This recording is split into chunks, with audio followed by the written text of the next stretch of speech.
And we are live. What's up, everybody? Welcome back to another episode of the Scientific Outdoorsman podcast. Got my co-hosts Matt and Cody. Say what up. How's everyone doing? Welcome. There we go. So if you guys are new to the podcast, quick elevator pitch of what we do here. Basically, as the name implies, we're all about the science, and we're about the science of wildlife management, hunting, fishing, all of the outdoor activities that we love to partake in ourselves. And, we're also scientists, so we just try and get into the science, learn a few things about how we can apply scientific knowledge and data to being better hunters, better fishermen, and potentially help give some ideas on how to guide management of our wild resources. So last episode, we talked with, that was last episode, right? That we had Britt on? Yeah. Mm-hmm. We talked with Brittany Parker about the effects that non-consumptive users, so like non-hunters, can have on elk populations in the way that they respond to these activities on the landscape.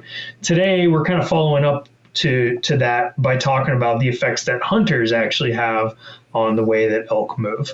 And so we'll get into the details of that, but we're going to be talking about different styles of hunting and how elk respond to that. So it's going to be a really interesting paper.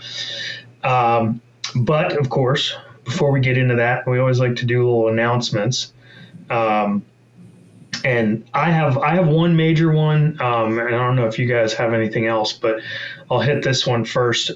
If you're in Florida, there's a new bill that's been proposed in the House of Representatives in Florida. If you want to read the bill itself, it's HR 4656. And basically, this bill is a proposal to do a feasibility study to change the Ocala National Forest and surrounding areas into a national park. And the reason for it is because that's where there's a lot of springs. So it would be called the Florida Springs National Park. And the guy who put this together, Randy Fine, argues that these springs need to be protected because they're incredible natural beauty. And while I completely agree with that, the motivation behind this is unclear, because most of the areas that are included in the area that he wants to turn into this this national park are already protected. So what are you really trying to do here? And it kind of seems like really the goal here is to increase tourist traffic to the area, to create another reason for tourists to come to Florida, which ultimately is going to generate more revenue for their budgets. And I guess we shouldn't expect any less from a politician. But this, of course, can have a lot of detrimental effects to the surrounding areas. If you've ever been to a national park, there's giant crowds of people. Traffic's going to increase, and this can have real impacts on the ecosystem. But the thing I really, really wanted to highlight here, I can go on about the ecology for a while, and I'm not going to, but the thing I really wanted to highlight is just how big of an area we're talking about here and the potential losses that come with it. So the area that they're looking at turning into a national park is 2,800 square miles. And it includes a lot of wildlife management areas where we can now hunt, fish, drive off-road vehicles on, designated trails, camp, a lot of outdoor activities. And all of these activities would be severely limited, if not lost, in these areas if this was turned into a national park. So I'm just going to rattle off some names here. And if you hunt on any of these areas, then this should be your call to action to reach out to our representatives and let them know that you oppose this. And on that note, BHA is currently putting together an action alert. So pretty soon here, you'll be seeing BHA Florida posting about this. I'll be posting about it on social media, that it's going to allow you to reach out to those representatives really easily and get get your opinion out there. But all right, here's the list. So it's Ocala National Forest, Lake George WMA, Relay, Tiger Bay, Seminole Forest Lake Tracy Unit, Rock Springs Run, Marshall Swamp, Ocala Lake Delancey Unit, and Church Lake Unit, Belmore, Camp Blanding, Ocklawaha River, Grove Park Wilderness Management Areas, which I was going to say which includes, but no, that's not correct. Hart Island, Rice Creek, Hull Swamp, Crescent Lake, Loclusa Wildlife, Clark Bay, Silver Springs Forest, Noonan's Lake, Murphy Creek, Horseshoe Point, Moses Creek, Pelican Creek Conservation Areas. Lake George has been in there like 3 times. I don't know why. Atania Creek, Jennings, Matanzas State Forest, Indian Lake State Forest Campground, Lower Wekiva River Preserve, Dunn's Creek, Hawk Creek, Paynes Prairie Preserve, De Leon Springs, Blue Springs, Favorite Dike State Park, and there's a few other ones here, but I don't recognize any of them as WMAs. That's a really long list. The point here is that there's a lot to lose with this proposal, so we really need to get together as hunters and stand up against this bill. So if you're interested in it, again, check it out. It's HR 4656, and make sure you're following Florida BHA on Instagram, and that you're a member, because there's going to be lots of information coming out about this. Mark, I know that was a really long announcement, but it's important. how many acres did you say that is, or square miles? 2,800 square miles. All right, so I'm just trying to see how that compares to like some of the other national parks. So 2,800. It's probably pretty small compared to some of the other ones. Yeah, so that's about, so the Wikipedia page has things in kilometers. It's a little over 7,000 kilometers, which puts it at about a little bit smaller than Yellowstone, bigger than the Everglades. It's bigger than the Everglades? Yeah, just by it's kind of, yeah, it's about 1,000 square kilometers. Which, let me do some quick math here. So it's 380 square miles larger than the Everglades. So just to put this into perspective, Florida has approximately 9,400 square miles of public land that is available for hunting in the WMA system. So we're talking about like almost a third of the hunting land in Florida that would be taken into this this national park. A third would potentially be lost to hunting. That's fucking insane. Like, emphasis on the fucking. Like, that's absolute insanity, guys. So, well, you said it's a feasibility thing, right? So they're looking to see, I imagine that they're going to start shooting high and then be willing to reduce from there. But yeah, that's interesting. Definitely curious to see what comes out of the story moving forward. Yeah, I mean, it's kind of crazy, and yeah, it is a feasibility study, but I think the feasibility aspect of it is more so focused on whether it's possible to create a national park and like add it to the national park system, and less so about like which pieces of land. Mm. So, but yeah, 1/3 or a little less than 1/3 of the public hunting lands in Florida would be close to hunting, close to ORV access. That's crazy. There's a snippet right now that we need to make a reel out of. Yeah. Anyway, that's a lot of doom and gloom right now. Yeah. Let's pick this up and talk about something. Well, while we're on the topic of hunting in Florida, do you guys have any stories you want to share before we dive into elk? Yeah, Cody, do we have any stories we want to share?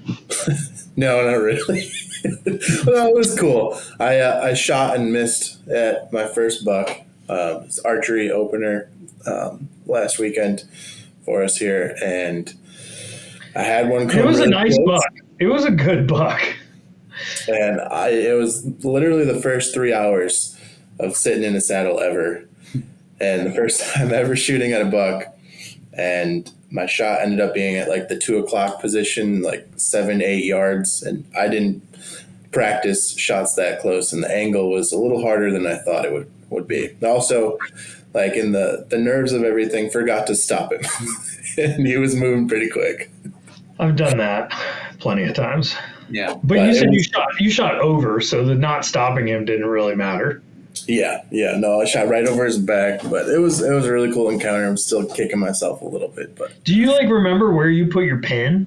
Like I was trying like in the pocket, like right behind. Because I know I've like missed at times where like afterwards I'm like, I don't even know where I aimed. You know, like I did something. Like who knows what happened? You know. Like I feel like I had it pretty low on him, like.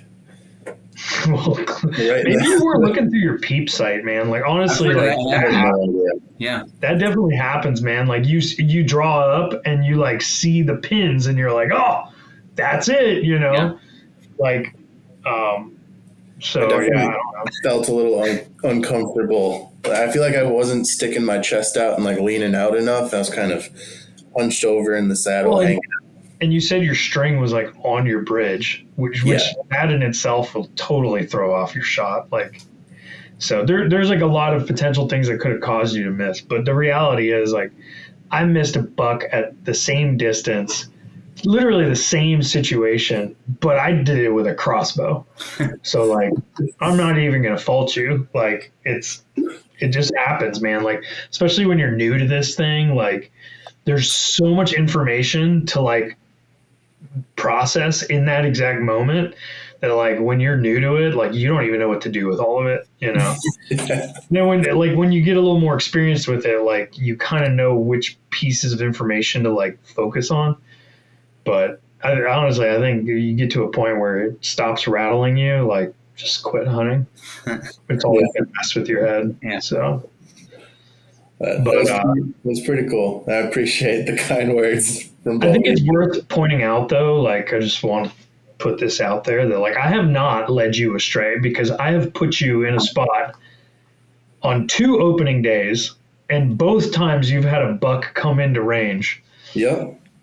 So 200 yards that's a far range. No. I'm not talking about. That's a different hunt. Okay. That wasn't. No. I'm talking about in the same area where we were at. I put him in a different spot last year. I said, go sit over here. And he sat there and a buck snuck in on him and he was like, oh shit, there's a buck right there. Yeah. He wasn't legal, so I didn't like draw. Yeah, he was. By the way you described it, I think he was. I think he was 10 inches, but he wasn't 3 points. Yeah. So, anyway.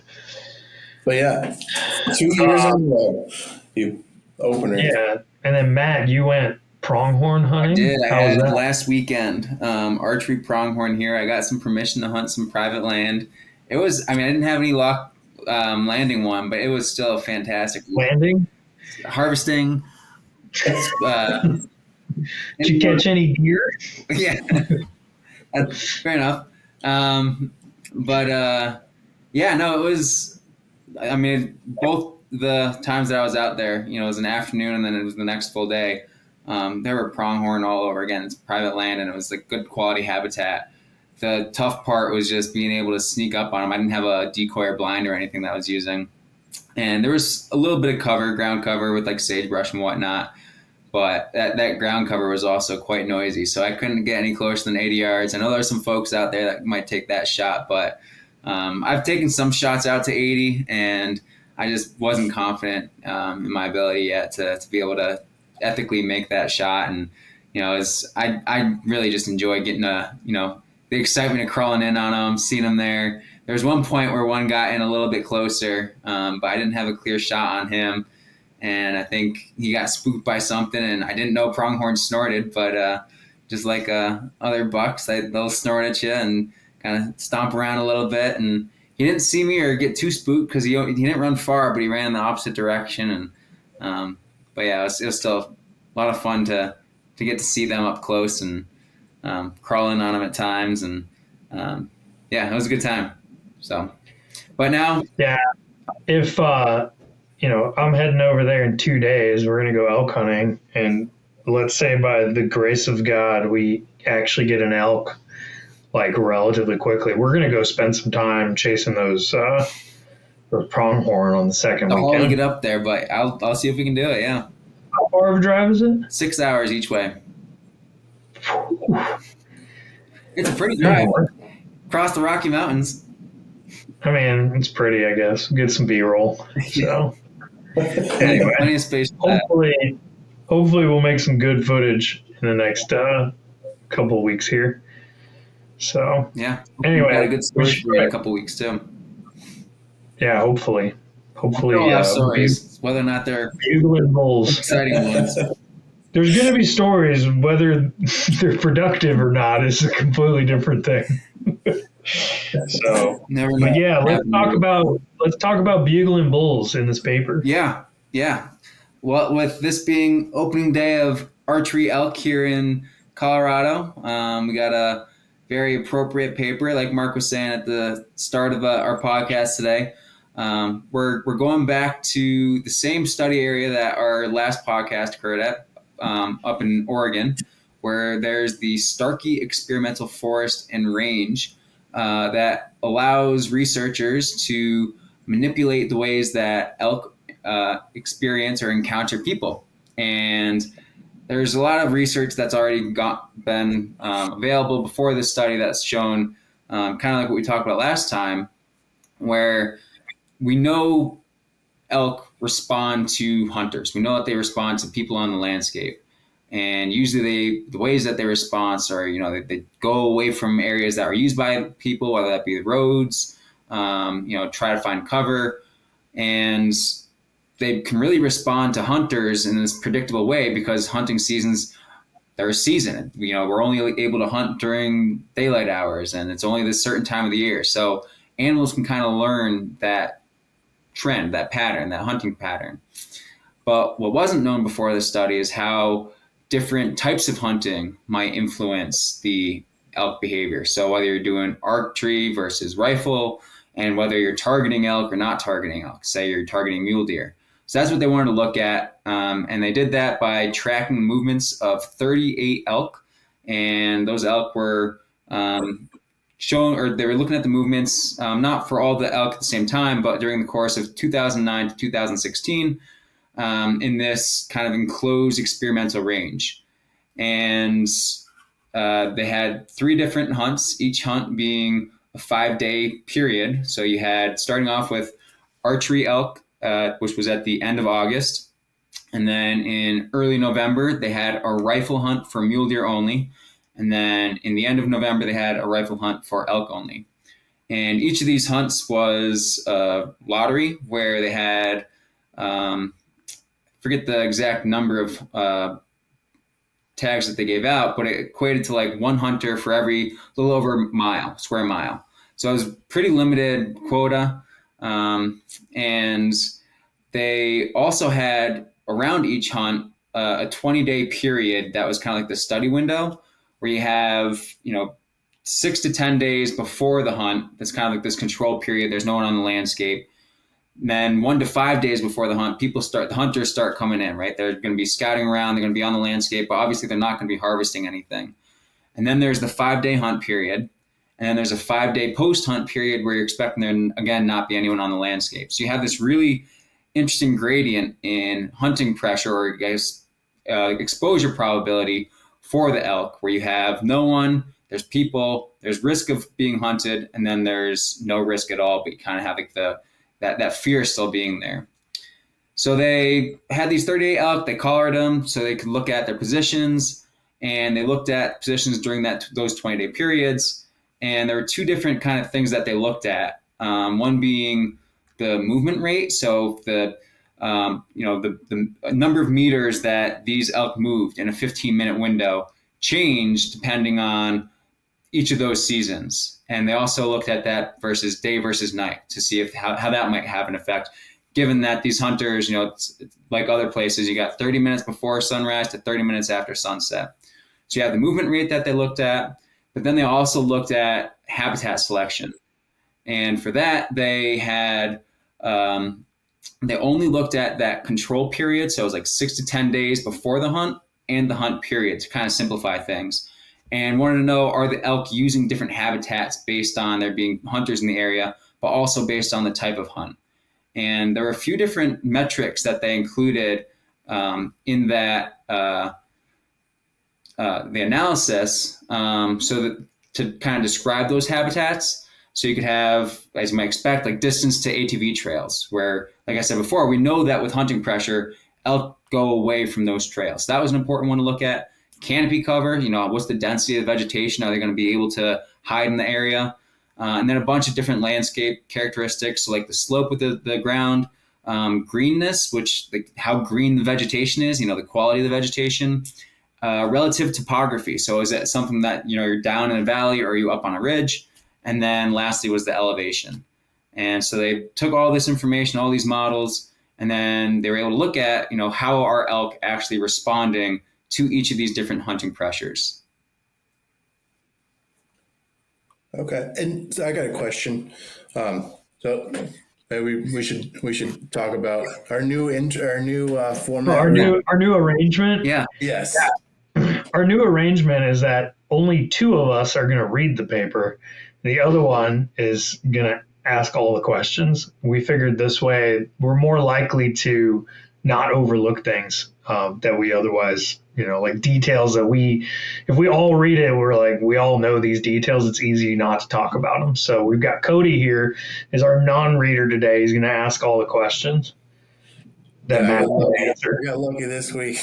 Now I'm on the spot. I'm getting tested on how well I read this paper. But go for it. Right? No, I think it's an easy one. So they're not tracking where these hunters are going at all. So Correct. They don't know exactly where this pressure is being allocated. Yeah, that's a great point. Yeah, so it's not like last podcast where the hunters carry GPS units or anything like that. Here they're just looking at the elk movements. Okay. Yeah, we looked at there was a turkey paper we looked at that was very similar to this, but it was like the hunters had the GPSs, and so in this case. But I think they're also just making assumptions here because they know that they kind of know the areas that hunters are going to be, just based, and they did cite a few papers, that pointed out that hunters are going to be close to the roads, or at least the vast majority of them will be. So, I think they have a pretty good idea of where that pressure is going to be. Okay, yeah, that makes sense. No, that was a good explanation. Thanks, Matt. Well, and also, on that note, that's one of the variables is distance to the road. Yeah. And I think that's exactly why, is because they know that not only are hunters using the roads to access the area, but they're not necessarily going to go very far away from the roads because, we're lazy. Or maybe it's not even laziness. I think it's just we got to carry this 700-pound animal back to the road somehow. So let's not get too far. Do you have any more questions, sir? No, that was the first one that comes to mind. Cool. Oh, I will say, so I just found the number. There are 25 tags issued per hunt. So that's so few. Man, I want to go on this hunt. Right? This would be a great opportunity. Let's go. Yeah. Maybe we should cut out where we said where it is. Just keep it to ourselves. Just apply every year.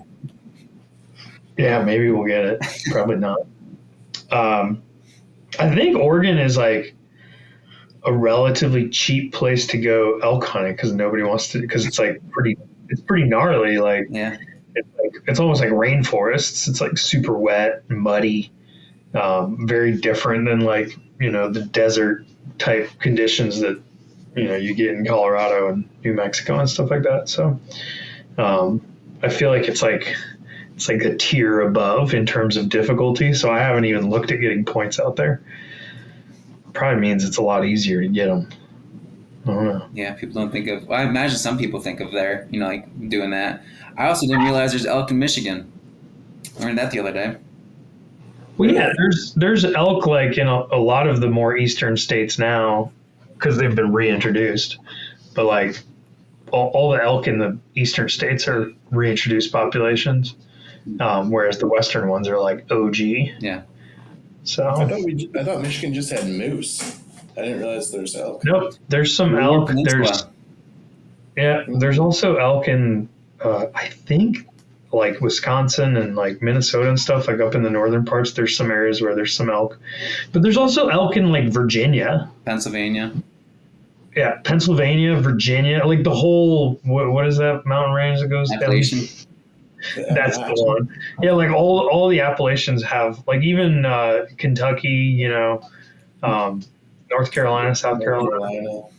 Yeah, they all have a little bit of elk, just a little bit.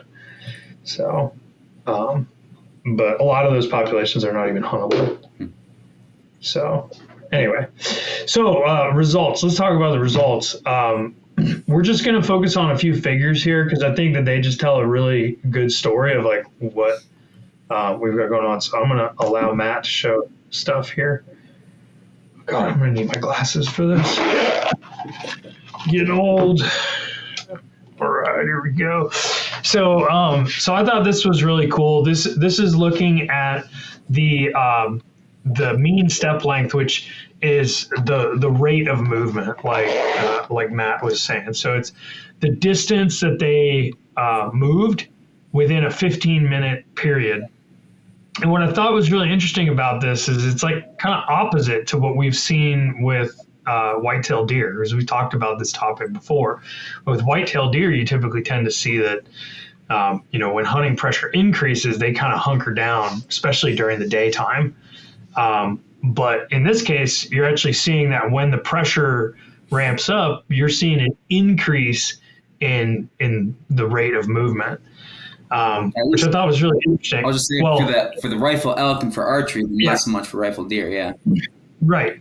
And so I think, like, this is my theory on it, like, curious what you guys think, but I think the reason for that is if you think about, like, the type of hunting, right? Like when you're deer hunting, a lot of times people are sitting in tree stands. Mm-hmm. They're sitting still. And so like when a deer moves more, they're more likely to encounter a hunter and get shot. Whereas in this case, hunters are moving around the landscape. They're walking around. They're bumping these elk around. And so I think that's the reason that there's like an increase in movement is like they're literally getting pushed around.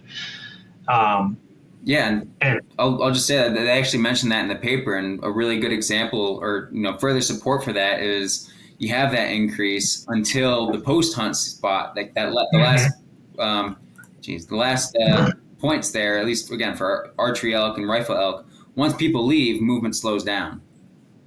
Yeah, and then also for the rifle deer hunt, when elk are not the ones being targeted, we actually see that decrease in movement rate because, people aren't chasing after elk. Like they're not, like if they don't see deer tracks and they see elk tracks only, they're like, well, I guess we can leave this area. So they're not really chasing those elk. And so, the elk can hunker down and like find the areas where there's no deer around and they're going to be left alone. So are you usually going to find elk mixed in the same habitats as the mule deer? Or are they kind of a lot of times, a little bit? Like they do overlap, but you'll also find mule deer in like mule deer will hang out in a lot of sagebrush as well, and like elk. Elk will as well though. So, but I think sort of like the typical places that people go look for elk, like they're going, especially in like the warmer months, like during archery and stuff, they're going into like the dark timber. But yeah, you'll find them both in sort of the same areas. I think if there's food around and there's water, like that's going to be, typically I think like my experience has been, and I have very little experience up in these mountains, and Matt, you've got way more, but like my experience was always that like when you find animals, they're all there. Like turkeys, deer, elk, like because they're all kind of going for similar food sources and water and things. Mm-hmm. If those things are there, like they're, everything's going to be there. Yeah. And so you definitely see a lot of that, like out here where I am, like in Colorado, everything goes up into the mountains during the summer because it's a lot cooler and you've got a lot more water, vegetation, everything you need is up there. And then, once the winter hits, stuff starts dropping down. Grouse often stay up there, and the elk and deer will stick around for a little bit, but they largely move down to their wintering range. So they do have a lot of overlap. I think elk do tend to be a little bit more specific to having those large migrations, whereas we'll have resident deer here in town. There are some lower elevation elk around, but for the most part, we see a lot more deer at lower elevations in the sagebrush during the summer than you'd see elk, which they do come down to those habitat, but again, not until winter. You see, that's kind of like a pattern that you see not just up in those mountains, but you see that here in Florida too. You see it kind of everywhere, but here in Florida, it has a lot less to do with temperature. It has more to do with water levels. Yeah. When the water levels start dropping down and other areas become, more accessible because it's not underwater, a lot of animals will move around. They sort of have a larger landscape to work with. And then when that water level comes up, they kind of get forced into like certain areas. So I do want to mention one other thing while we got this figure up. So you mentioned how, you got some ideas for what's going on with these different seasons. So the highest movement for elk was noticed when there were no people on the landscape. This is the pre-hunting for the rifle deer season. And they mentioned that in the paper. So that hunt overlaps with the elk rut. So you have a lot of movement that's not associated with people in any way. And that's why you have such high movement, because those elk are it's all bulls that they tag, that they're looking at with the collars. So these bulls are running around like crazy, and that's why you have this really high start to movement for that rifle deer hunt, and then it drops over time as that, the rut kind of goes on, and then they're also interacting with people more. What that also tells you, though, is that, No effect. what I was going to say is we as hunters, can have real negative impacts on the success of the rut, probably. Yeah. Because if our presence, on the landscape is causing them to move less, that's going to make it harder for them to find mates.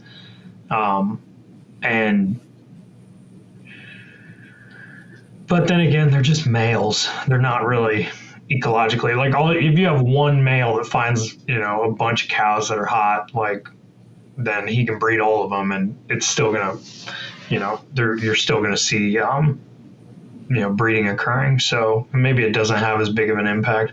If that were the case for the females, then maybe there would be a negative impact, but it might not matter too much.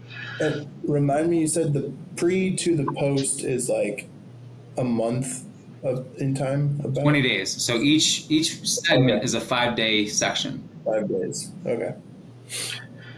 One thing that came to mind immediately when I saw this, and this is probably going to ruffle some feathers if there's people in Florida listening, but I'm going to name drop right now because there's only one place where this is a thing. But J.W. Corbett, which is right down the road here, a very well-known romp and stomp, Wild West kind of place to hunt. People run buggies, and there's this never-ending argument about sort of the buggies versus the still hunters. All the still hunters are oh, fuck the buggies, we don't want them here. They are ruining our hunting. And then the buggy hunters are you guys should be happy that we're here because we keep the deer moving, because they're chasing them around and stuff. And I think this kind of shows that that's true. If you have a mixture of different approaches to hunting, you're going to see more movement. If you have more people kind of spot and stalk, still hunting on the ground, that is probably going to help the stand hunters because it's going to keep animals moving. Yeah. I mean, and of course I am extrapolating to deer here, but when I was hunting in Vermont, that was the idea. There's, it's hunting the Green Mountains. So, they're deep woods deer. And the idea was I would just get up as high as I could in elevation, at least for rifle season, and just hope that, all the hunters below are just going to push those deer up to me. And one year it worked out really well. And I will say every time that I did that, I saw deer getting pushed. You have to sit out there the whole day. But I saw deer getting pushed where, they come running in real fast and they start blowing, and it's And then you shoot them. Well, it has to be a buck and legal buck and whatnot. So that was the tough thing with Vermont was during the rifle season, you can't harvest any does. Yeah. And so there was one time There's a lot I of had like states like 4 that. does run in that just got pushed by someone, and I was just waiting for the buck to come behind him. He never came. He's creeping in the bushes, like where you can't see him. Yeah. But anyway, I thought this was really interesting. So let's skip. There's another figure a little ways down. One last quick question. If they talked about, it's kind of interesting. There's no difference. It doesn't look like between day and night in the. Oh yeah, good point. Did they talk about that? Yeah. You got that, Mark? Just looking at the figure here because it is interesting. Like during the rifle hunt, there is a difference. Mm-hmm. I don't remember if they gave an explanation for why that is. Do you? So they didn't really talk too much about it, the difference between diurnal and nocturnal, although they did mention that, there's more of a trade-off. There's more perceived risk during the rifle hunts where they're kind of occupying some more kind of like less desirable. Well, not so much less desirable, but more vulnerable habitat during the archery elk hunt. And during the rifle hunts, they're doing a lot more movement between what would be less desired, more vulnerable habitat that might be better for foraging, and then going back to those habitats where you have to be protected. And so I think that's part of what's going on there, where but I feel like it's the opposite though, because they're moving more during the day when they would potentially be vulnerable to being shot. So like it's kind of weird that it would be, you would expect that it'd be at nighttime that they're moving more because they can't get shot. And during the day they'd be hunkered down. So I don't really know how to explain that. It's kind of if you look at the scales. So like for nocturnal, it goes up. So it's kind of like the diurnal stays the same and nocturnal goes up from rifle to archery. Yeah, ish. Yeah, diurnal goes up like a little bit, but not much. Mm-hmm. Yeah, so they're starting to move more at nighttime, and actually, if we go to the next figure, that's something that you see as well. So it's basically forcing them to move more at night because go back. Oh. Not that one. Not that one. This one. There's a lot to unpack here, but essentially, there's a couple that really stand out here where. So basically, what we're looking at is the difference in the relative probability of selection of like different habitat types during these different hunts during daytime and nighttime. So the top row is daytime, the bottom row is nighttime. And in a few of these, like it's basically exactly the same. So like daytime archery elk hunt, no difference. Like, and go up a little bit. What the orange and the blue is pre and during the hunt. So before the hunt and during the hunt. So there really was like no response in the probability of selecting different percentage canopy covers during archery. Which kind of makes sense because, like you were saying, they're not vulnerable to like a long shot. Like you got to get in tight with them to be able to get a shot when you're hunting archery. So there's really no need for them to be selecting higher or lower cover. But then deer rifle, we see kind of the same thing. They're not really responding. But then with elk rifle, now suddenly, the correlation is much stronger during the hunt.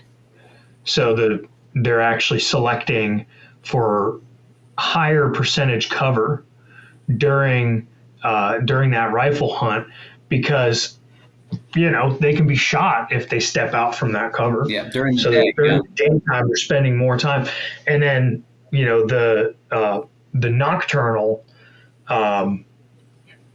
is virtually the same for those though.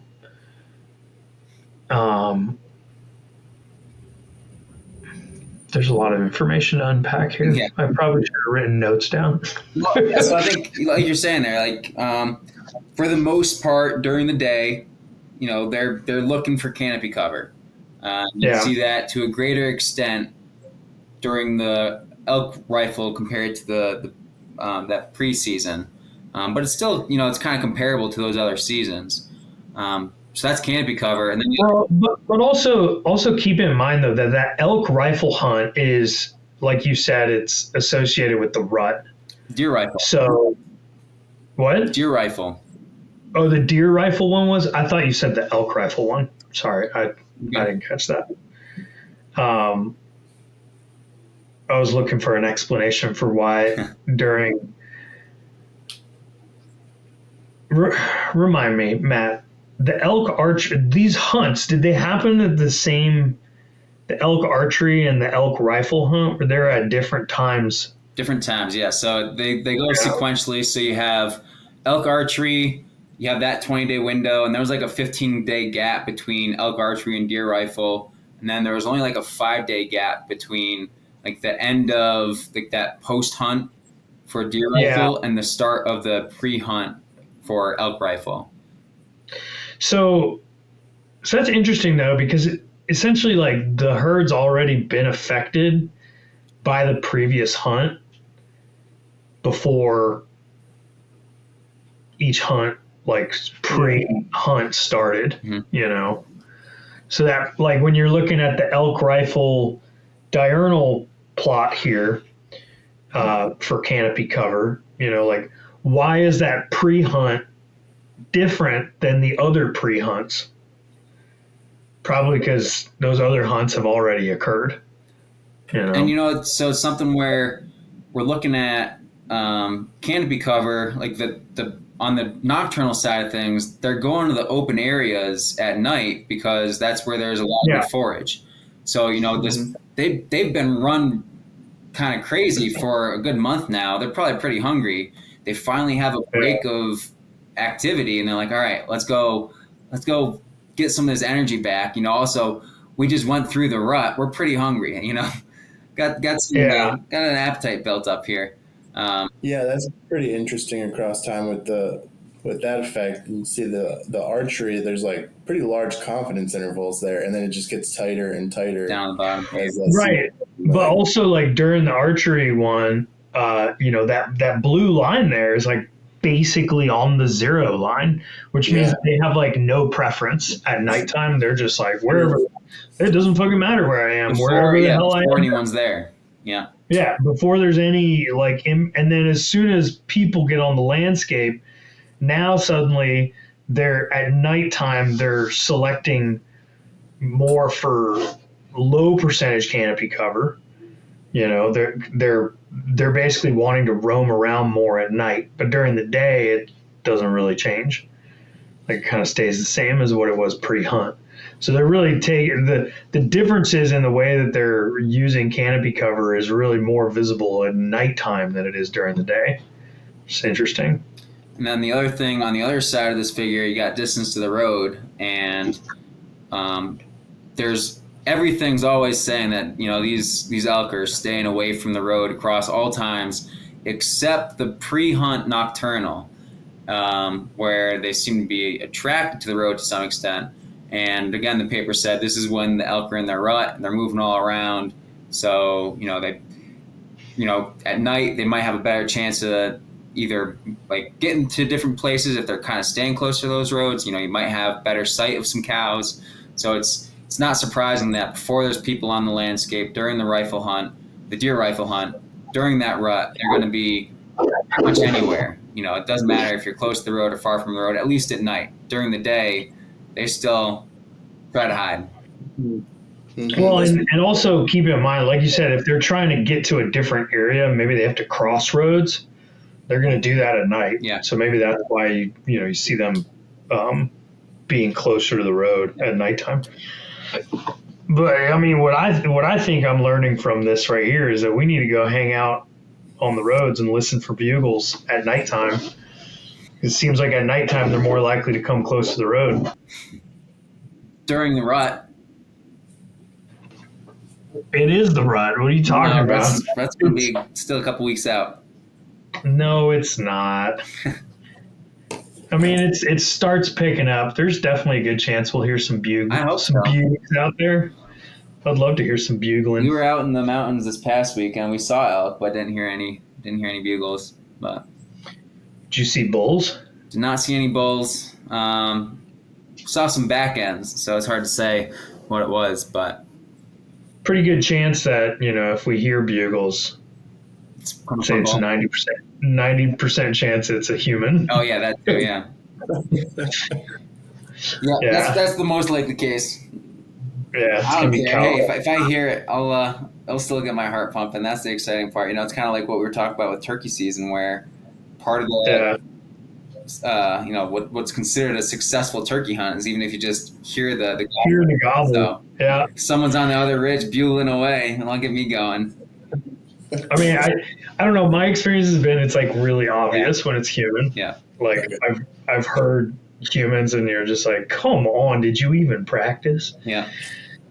And they like a lot. They don't know how to do like the chuckles, Well, it's And, like the older bulls, right? Like we're probably going to be on a lot of younger, although there are some older bulls out there, but.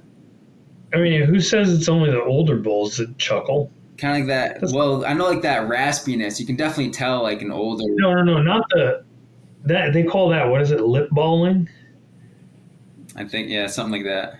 They call it lip balling. I think it's like because they like curve their lips in when they do it, and it creates like a fluttering noise, like that raspy craziness. I know how to do it. You just go into your bugle tube.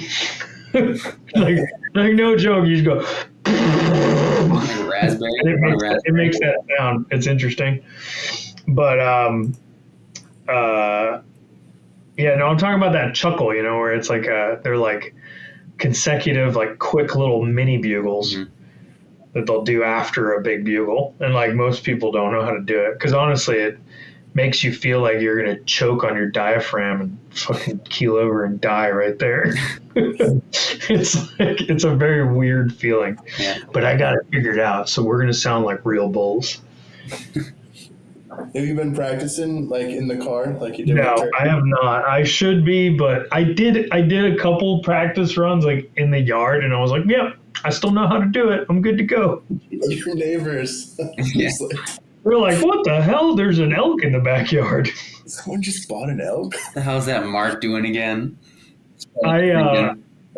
This has absolutely, well, I guess it kind of has to do with this, but like a few turkey seasons ago, I had this like brilliant idea that like while scouting, I was just going to go out with a bugle tube and bugle to see if I could get shot gobbles.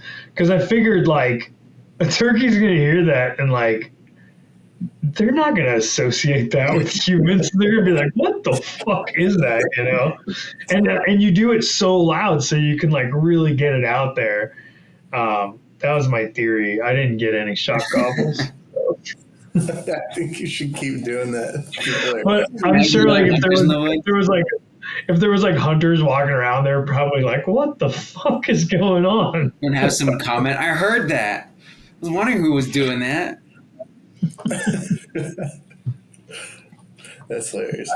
It actually reminds me, it's probably not a bad idea for us to bring a turkey call. So when you're creeping through like crunchy stuff, you just make little turkey noises. I mean, I can do that with my elk diaphragm. Dude, yeah, that's true. Your like turkey calls without a turkey call are impressive. So make sure you keep that in your tool belt while we're out there, because like it might allow us to get a little closer. There's a lot of turkeys out there too. So. Anyway, we're getting like way off topic here. Scroll down some more. Like these were in my opinion the most interesting. The ones we just discussed. These right here, there's so much information to unpack that like we can't really understand because we don't really know the lay of the land. But I think the thing to really pay attention to here is just simply that there's a very obvious difference between the pre-hunt and hunt distribution of the elk. You know, you can definitely tell just the way that they're using the landscape is changing. You know, how exactly it's changing is,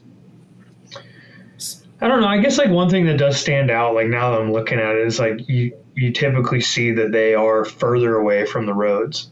So just to orient people, so we're looking at each one of these frames is a map of the study area, and then the colors coordinate to the relative probability of use. So within that hunt unit or that hunt period, a darker red color means that there's a higher probability that elk use that habitat, that spot, that location based on those GPS collars. And then the blue colors, or the other end of the spectrum there, that's going to correspond to areas that they're kind of avoiding. They're not really using those spots. Yeah, and like, I mean, looking at one of the more extreme ones, you know, during the rifle hunts, you know, both nocturnal or diurnal, like the top right one, you know, look at where those elk are most likely to be. It's sort of spread all over the place. And then the hunt starts and they all, like, not all, but most of them move up to that northern portion where there's no roads, you know. The pattern here that's consistent is that they like to go to that northern portion where there's no roads during the hunting pressure. So, except, I don't know, during archery elk, like there's, to some degree, they're moving to that northern portion, but they're still very much staying on the landscape, like near the roads. Yeah. Yeah. So, like if you look at, so that second row, right, second row down, and you look at that top left section of each of those three panes, and you just look at the intensity of kind of that red, right? You can see it's not as intense with the elk archery compared to the deer rifle and the elk rifle. So they're not really getting forced out like they are in those other seasons. Yeah. If we do hunting this in the future, you know, if we get somehow into one of these magical draws of 5 tags a year, we know which area to go to. But if you scroll up, go up to, there's a map of the study area where it actually talks about the topography and like some of the, but it's kind of hard to, like, you know, look at both of these at the same time. Yeah. But I'm just curious, like, what's up at the top there? High elevation, you know, they're getting pushed up. And there's pre-hunt roads that you can use during the pre-hunt time, but you can't use. I think that's the thing. That road isn't used during the, like you're saying before, it's used during the hunting seasons. So they're just avoiding all these ATV trails, they're avoiding the actual hunt roads, and they're just going to where there's high elevation, you know, they're getting pushed up and there's less people around. Also, can you imagine having to cross this ravine? I mean, that's probably going to keep a lot of people out, so there's probably not going to be much hunter activity up there. I mean, I would... Yeah. Because it's... Also, what I think is... I mean, but you could walk that pre-hunt road. You can. What I think is interesting, though, about this is that it clearly shows that they're really responding sort of in real time to, you know, this hunting pressure, because there is actually people presence up in that northern portion before the hunt starts. So any of the elk that are up there are, like, you know, I'm sure that they've seen people, like they smell them, they know that they've been there. So it's not like they're just avoiding areas in general where people don't go. It's like, no, they're going to the places where the people are not right now, you know, during that hunt. So it's kind of interesting to see, you know, they're really responding like in real time. Yeah. So basically, what we've learned from this for next weekends, the next 2 weekends, is that we should figure out the places where nobody's going, and then all the elk will be there. So And it'll only take 5 days for them to go there. Less than that. Yeah. How far away from a road do you feel comfortable hunting? Like, I don't give a shit, dude. We've got everything we need. We can disappear for several days at a time if we need to. well, if you do have some success in getting that meat back, is there a rush to it, or are you fine?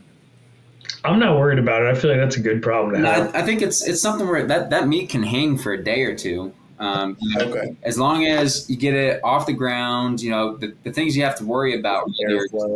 Other in the shade. Get into it. Yeah, you want it to be in the shade. But I mean, out there or up there, there's good spots. A lot of spots you can find shade.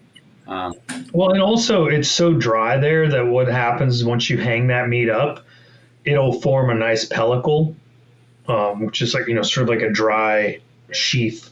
Like the outside kind of dries out, and it really prevents,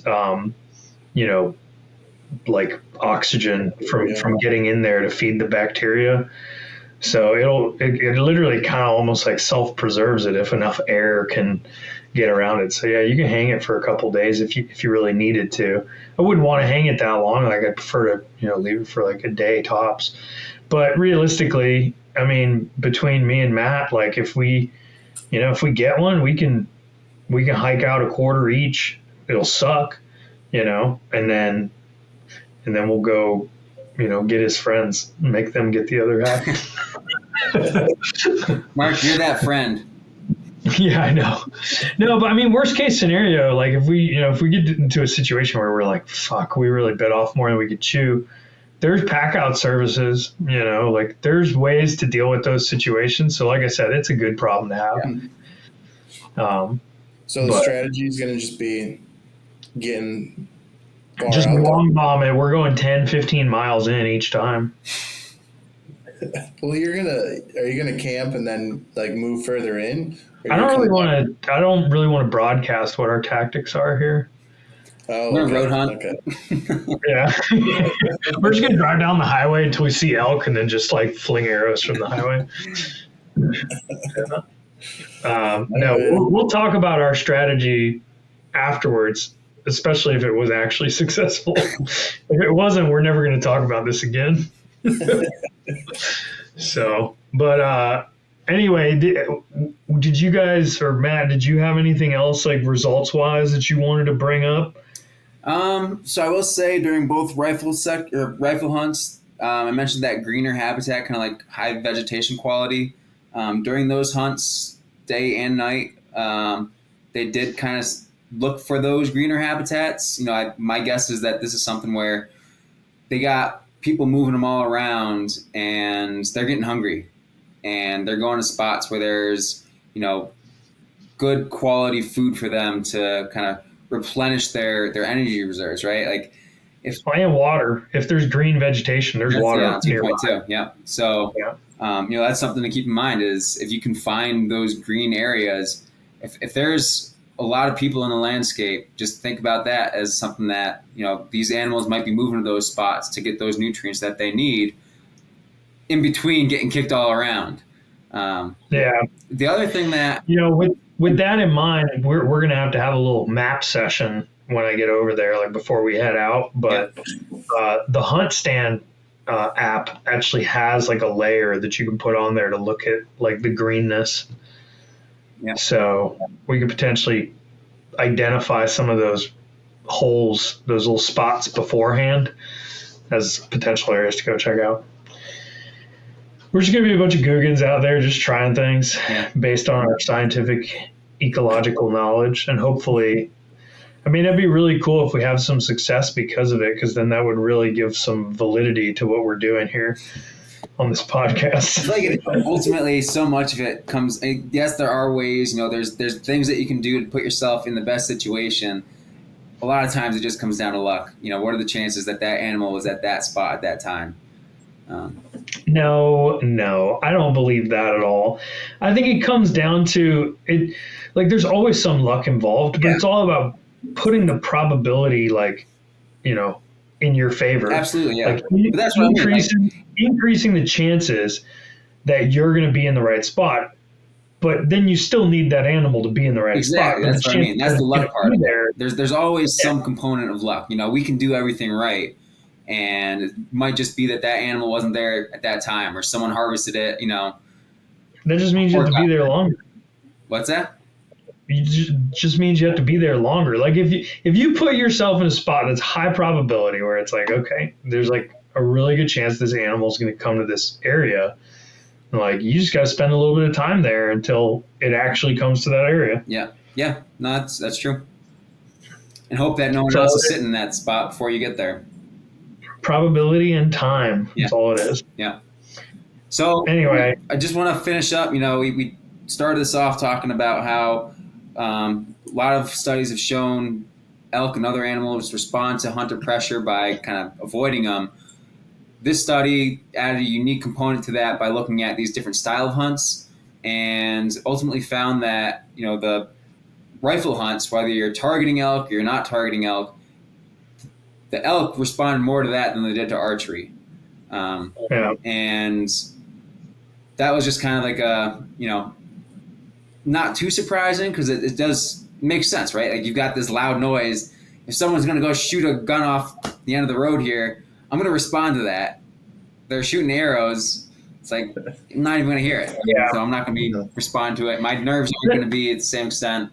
That's an interesting point, though, because like, I've been out in the woods, like, watching deer, and granted, these are not elk, but deer, like, watching deer, and then you hear a gunshot like a few hundred yards away, and the deer like don't even look up.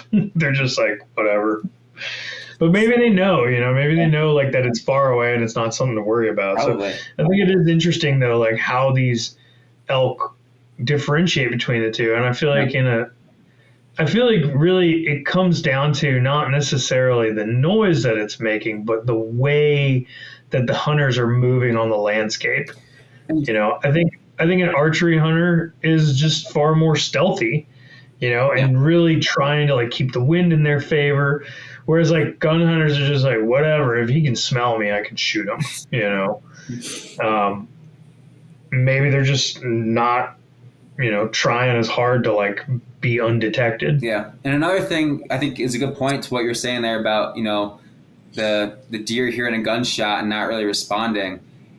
Now, you might not remember, but if that's, at the end of a season, I imagine that's probably more likely to be the case where, this deer has probably heard a lot of gunshots and kind of recognized what's going on. Hasn't died yet. Yeah. These studies were limited to 5-day periods. So you might have just, that initial shock response. So the results that they're getting might be a little more emphasized than what you'd see, across a typical season. Yeah, possibly. And then there's one other thing that the paper just mentioned. But you said you said it's 5 hunters, right? So like 25 hunters, 25, but it's like 1 25. hunter for every little over a square mile. Okay. So not tons of gunshots, but some. Yeah. Yeah. Well, no, it was only like a handful of elk that actually got harvested too. Mm-hmm. So, but I'll also say, so just kind of on that point, these results might be specific to the study also in the sense of hunter density. If you have a lot more hunters on the landscape, you might see completely different patterns. Yeah. But I think that the thing that should hold the same is that the responses to archery won't be as significant as the responses to rifle hunts. Yeah. One thing I think is also a good thing to bring up is at the end, they talk about like the management implications, which honestly are a little bit boring, but they still make one important point that I think is the case like across the board, and that is, in order to promote like healthy deer or elk herds in general, it's all about habitat heterogeneity, right? Giving them patchy landscapes where they're able to find all the different habitat types and food sources that they need within a shorter area so they don't have to keep on moving long distances to find them. If they're able to jump into a patch of heavy cover where you can't see them and shoot them with a rifle and like hunker down there, but then walk just 100 yards to like a patch where there's tons of really good food, and there's water nearby, like having that heterogeneous landscape is really what these animals need. And it's something that I preach all the time when people are asking me about like how I pick spots to hunt for deer. It's just like you find those ecotopes, like the places where different ecosystems come together, where you've got all the different habitat types and food sources in one place. That's the places the animals are always going to want to be. So, managers, focus on that. Heterogeneity. And also, do it. Specific to Colorado, most of this, and elk hunting in general, most of that's done on public lands. And if you don't have the habitat that they need to feel secure on those public lands, there's a good chance they're going to go run off down to the private land where there's no hunters, and they're just going to hunker down on private land where, one, you're not going to have any hunters that can access them, and two, you might have a landowner who's happy that he's got some elk for a little bit, but they can cause a bit of damage, and so you can have damage to private property, and then you get some like nuisance concerns. So if you're able to keep those animals up in the public land by providing them with the resources that they need, all the resources that they need, shelter, food, water, that's critical. Yeah. Cody, any I think that's questions? a note to end on, unless Cody's got another question. No, you guys did a good job. That was a cool paper. Well, Did we pass? Like, what was our grades? Like, if you had to grade me and Matt's performance, like, where would we be? You guys did good. I'd give you an A. You pass. No, individual grades. I'm not doing that. He's like, that was such a like Midwestern, I'm uncomfortable laugh. No, I don't do that. What? I'm not Midwestern. What are you talking about? All right, let's wrap it up. Thank you guys for tuning in. Make sure you're subscribed or following or whatever button you got to push on the platform that you're listening on. And go check out the Swamp and Stomp YouTube channel. There's a bunch of awesome content that's been coming out in the past couple of weeks. Deer hunting in Florida. There's going to be elk hunting in Colorado coming up soon, so make sure you're subscribed there as well. And we'll catch you guys in the next episode. Thank you. Thanks for listening. See you guys. Oh yeah, I'm supposed to push end.